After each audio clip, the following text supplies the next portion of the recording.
Good morning students. हम वाक्य पढ़ रहे थे। वाक्य के अंतर्गत हमने वाक्य की परिभाषा और उसके अंग के बारे में पढ़ा था कि वाक्य के दो अंग होते हैं, उद्देश्य और विधेय। आज हम वाक्य के भेद के बारे में पढ़ेंगे कि वाक्य के भेद हैं वो तीन आधार पर होते हैं। कौन कौन से पर? क्रिया के आधार पर, दूसरा अर्थ के आधार पर और तीसरा रचना के आधार पर। इन आधार पर वाक्य के भेद होते हैं। तो सबसे पहले हम पढ़ लेते हैं क्रिया के आधार पर। तो क्रिया के आधार पर वाक्य के तीन भेद होते हैं। क्रिया के आधार पर वाक्य के तीन भेद होते हैं, याद रखना कौन कौन से। कर्तृवाच्य प्रधान वाक्य है, क्रमवाच्य प्रधान वाक्य है, भाववाच्य प्रधान वाक्य है। तो क्रिया के आधार पर वाक्य के तीन भेद हो गए, कर्तृवाच्य प्रधान वाक्य, क्रमवाच्य प्रधान वाक्य और भाववाच्य प्रधान वाक्य। सबसे पहले आता है कर्तृवाच्य प्रधान वाक्य। तो कर्तृवाच्य प्रधान वाक्य किसे कहते हैं कि जब वाक्य में प्रयुक्त क्रिया का सीधा व प्रधान संबंध कर्ता से होता है। कि क्रिया का सीधा व प्रधान संबंध किससे होगा? कर्ता से होगा। अर्थात क्रिया के लिंग वचन कर्ता कारक के अनुसार प्रयुक्त होते हैं। क्रिया के लिंग वचन किसके अनुसार प्रयुक्त होते हैं? कर्ता कारक के अनुसार प्रयुक्त होते हैं। उसे कर्तृवाच्य प्रधान वाक्य कहते हैं। तो इसमें ध्यान रखना कि क्रिया का सीधा संबंध किससे होगा? कर्ता से होगा। क्रिया के लिंग वचन किसके अनुसार प्रयुक्त होते हैं? कर्ता कारक के अनुसार प्रयुक्त होते हैं। जो क्रिया के लिंग वचन है कर्ता कारक के अनुसार प्रयुक्त होते हैं या फिर कर्ता का सीधा संबंध क्रिया से होता है, उसे ही कौन सा वाच्य कहेंगे? कर्तृवाच्य प्रधान वाक्य। जैसे रमेश पुस्तक पढ़ता है, तो रमेश पुस्तक पढ़ता है, तो यहाँ पर पुस्तक कौन पढ़ता है? रमेश। तो क्रिया का सीधा संबंध किससे हो गया? कर्ता से हो गया। पढ़ता है ये है क्रिया और इस पढ़ता है क्रिया का संबंध है वो रमेश से है, तो ये हो गया कर्तृवाच्य प्रधान वाक्य। दूसरा देखो, श्याम बाजार जाता है। तो जाता है ये क्या है? क्रिया, और इस क्रिया का सीधा संबंध किससे है? कर्ता से है, श्याम से है। कि कौन जा रहा है? श्याम जा रहा है। पुस्तक और बाजार ये दोनों क्या हैं? कर्म हैं। रमेश श्याम ये दोनों तो क्या हो गए? कर्ता हो गए। पुस्तक और बाजार क्या हो गए? कर्म। पढ़ता है जाता है ये क्या हो गई? क्रिया। तो यहाँ पर पढ़ता है जाता है इस क्रिया का सीधा संबंध कर्ता से है, यानी रमेश और श्याम से है। तो इस प्रकार से जिसका क्रिया से का सीधा संबंध कर्ता से होता है उसे कौन सा वाक्य कहेंगे? कर्तृवाच्य प्रधान वाक्य कहेंगे। दूसरा आता है क्रमवाच्य प्रधान वाक्य। इसमें देखो, जब वाक्य में प्रयुक्त क्रिया का सीधा संबंध वाक्य में प्रयुक्त क्रम से होता है।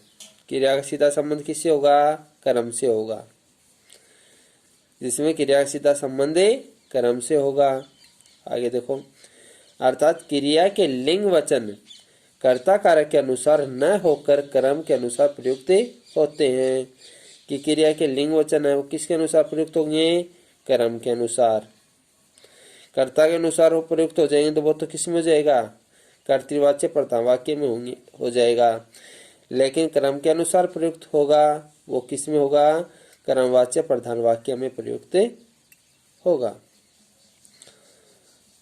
तो समझ गए होंगे कि वाक्य में क्रिया का सीधा संबंध क्रम से होता है, उसी को क्या कहेंगे? क्रमवाच्य प्रधान वाक्य कहेंगे।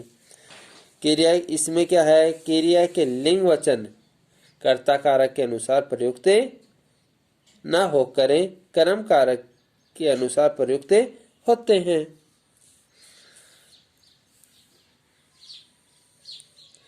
तो उसी को कहेंगे क्रमवाच्य प्रधान वाक्य। उदाहरण देखो, सुरेश द्वारा पुस्तक पढ़ी जाती है, तो सुमन से गाना गाया जाता है। तो इसमें द्वारा या से शब्द लगा करके हमें कर्मवाच्य बना सकते हैं। जैसे यहाँ पर लिखा है रमेश पुस्तक पढ़ता है। यदि इसी को हम ऐसे लिखते रमेश द्वारा पुस्तक पढ़ी जाती है या रमेश से पुस्तक पढ़ी जाती है, तो वो कर्मवाच्य में हो जाता। दूसरा देखो श्याम बाजार जाता है, तो इसमें क्रिया का सीधा संबंध कर्ता से है। यदि इसी को अपने को कर्मवाच्य में बदलना होता तो हम क्या लिखते, श्याम द्वारा बाजार जाया जाता है या श्याम से बाजार जाया जाता है। तो के द्वारा या से शब्द लगाने पर वो किस में बदल जाएगा, कर्मवाच्य में बदल जाएगा। ध्यान में रखना, द्वारा और से शब्द लगाने पर कर्मवाच्य हो जाता है। अब ये देखो यहाँ पर सुरेश द्वारा पुस्तक पढ़ी जाती है, ये कर्मवाच्य प्रधान वाक्य है। इसी को अपने कर्तृवाच्य प्रधान वाक्य में कहेंगे तो क्या होगा, सुरेश पुस्तक पढ़ता है। दूसरा देखो सुमन से गाना गाया जाता है, ये कर्मवाच्य प्रधान वाक्य है। इसको कर्तृवाच्य प्रधान वाक्य में बदलेंगे तो क्या होगा, सुमन गाना गाती है। तो कहने का तात्पर्य है कि जिसमें क्रिया का सीधा संबंध कर्ता से होता है वो तो कर्तृवाच्य प्रधान वाक्य होता है, और जिसमें क्रिया का संबंध है वो कर्म से होता है। जैसे क्या पढ़ी जाती है, पुस्तक। गाया जाता है, क्या गाया जाता है, गाना। तो पुस्तक और गाना क्या है, कर्म है। तो जिसमें कर्म की प्रधानता होती है, क्रिया का संबंध है वो कर्म से होता है। लिंग है, वचन है, वो किसके अनुसार होते हैं, कर्म के अनुसार होते हैं। उसे कर्मवाच्य प्रधान वाक्य कहते हैं। अब तीसरा आता है भाववाच्य प्रधान वाक्य। इसमें देखो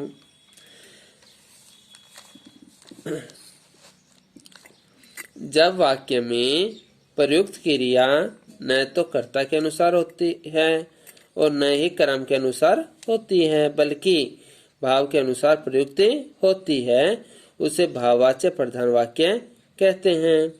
कहने का तात्पर्य यदि क्रिया कर्ता के अनुसार होगी तो वो किस में आ जाएगा, कर्तृवाच्य में। कर्म के अनुसार होगी वो किस में आ जाएगा, कर्मवाच्य में। लेकिन भाववाच्य में किसके अनुसार होगी, भाव के अनुसार होगी।